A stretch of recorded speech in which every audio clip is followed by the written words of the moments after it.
Okay everybody, first things you're going to need for the first part of this DIY mural is some painter's tape and a ladder.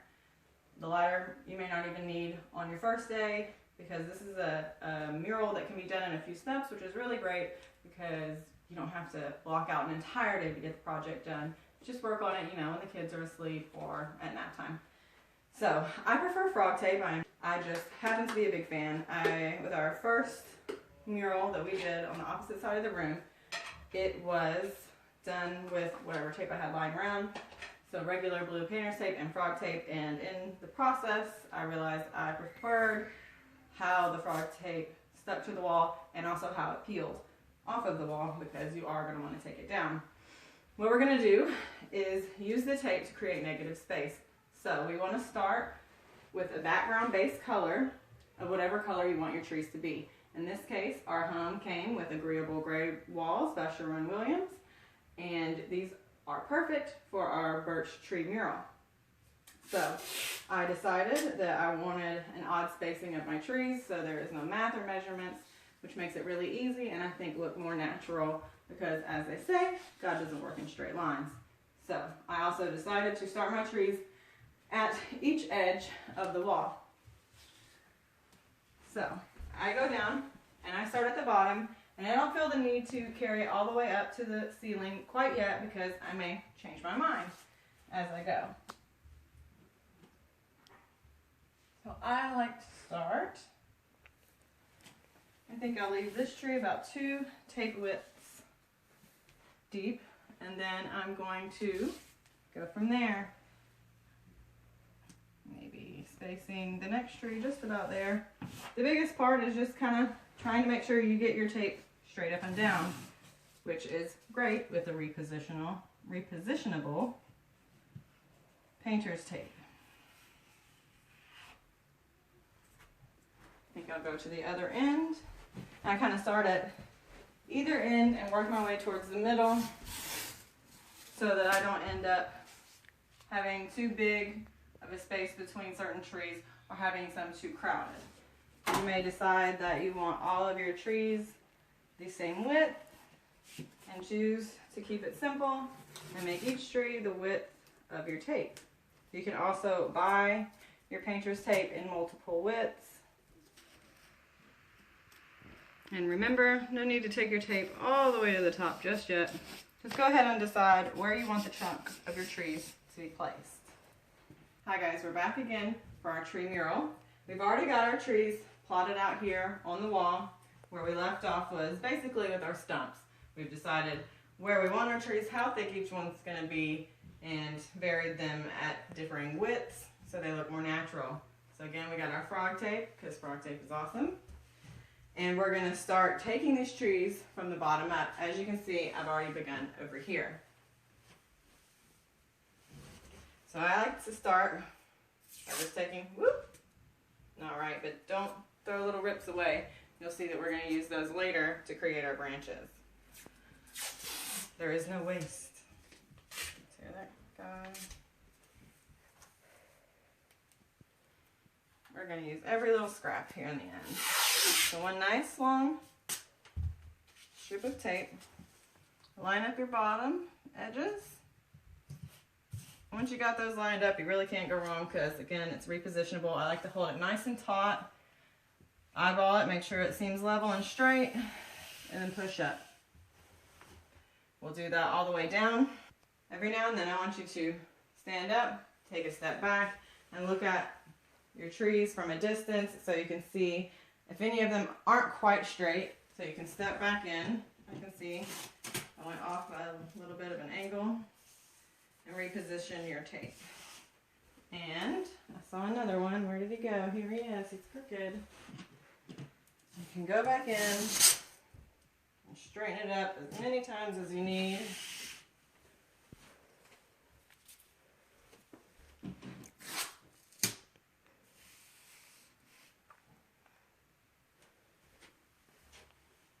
And keep moving. Now make sure when you're overlapping to make your thicker trees that you don't leave any cracks in your tape where the seams meet, or when you color over for your background color. You're going to get some bleed through in your tree, and you might not be happy about that. Although, it can be fixed.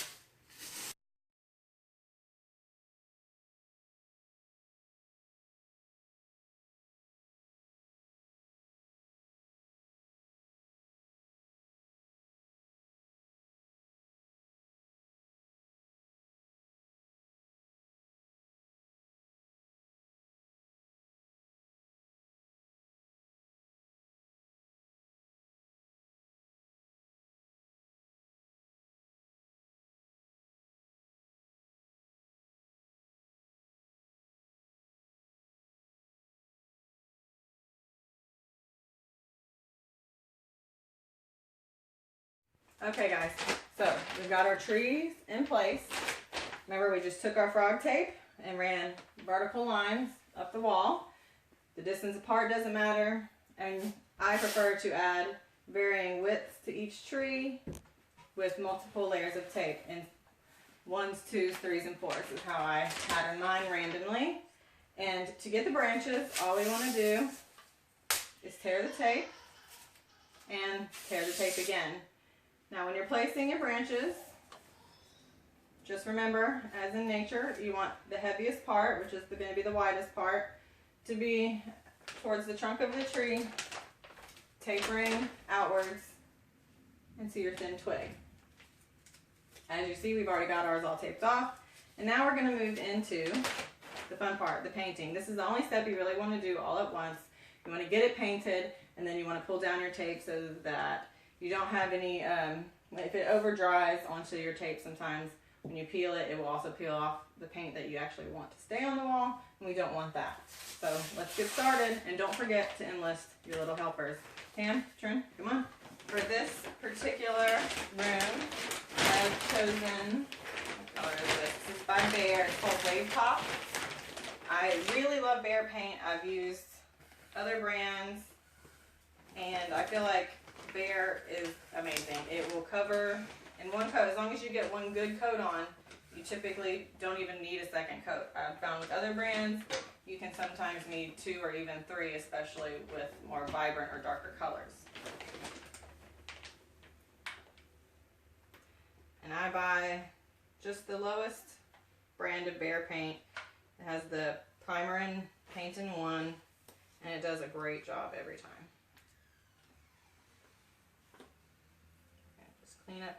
A handy thing to do with your paint pan is to take a nail and a hammer into the ridge of your paint pan, so as you're painting and you're pouring, all the paint doesn't sit in the edge, and then when you put your lid on, it won't get stuck on there, and it bleeds the paint back down into the can, and so you don't waste material either. Alright guys, let's get started. Remember to just be careful. Don't get it on anywhere else. But now take your roller, you put it in the paint, and then you're going to roll it across this rigid edge of your paint pan so that it evenly distributes the paint. Otherwise you're going to get big blobs and it's going to look really gross. And kind of take a W-shaped pattern when you're doing it. Trent?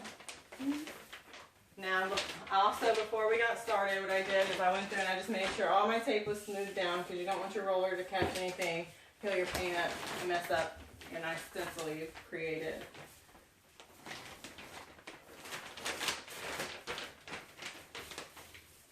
And don't forget, you also want to have your baseboard and your ceiling taped off, and any edges of the walls that you don't want to paint, because inevitably, if you don't tape it off, you will get paint on it every single time. And you'll spend more time running to get a wet rag and wipe it down and before it dries than you will if you just taped it off. I want you to make sure you're pressing firmly and spreading out any excess paint you have, okay? Okay. Let me stretch it out for you. You don't have to, you want to usually go in a W pattern so that you don't have stripes if there's any unevenness to the drawing. I also chose an eggshell coat because it looks really great. It actually almost has like a metallic look to it because it's matte, yet it holds a little bit of a reflection when the light hits it. But the higher gloss you go, the more chance you have of it drying uneven.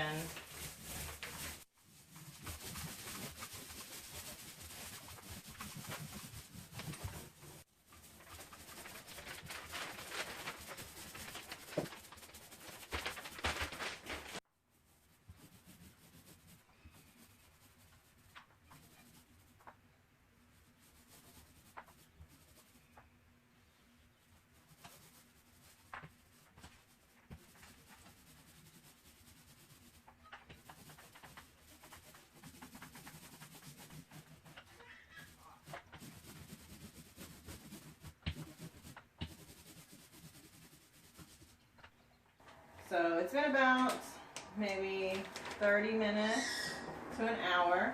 I had time to properly clean my roller and brush, and it's ready to go. So we're going to take it down and we're going to see our negative with our trees and see how it all turned out.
Thanks for watching. I hope this tutorial has inspired you to cultivate some creativity in your own home.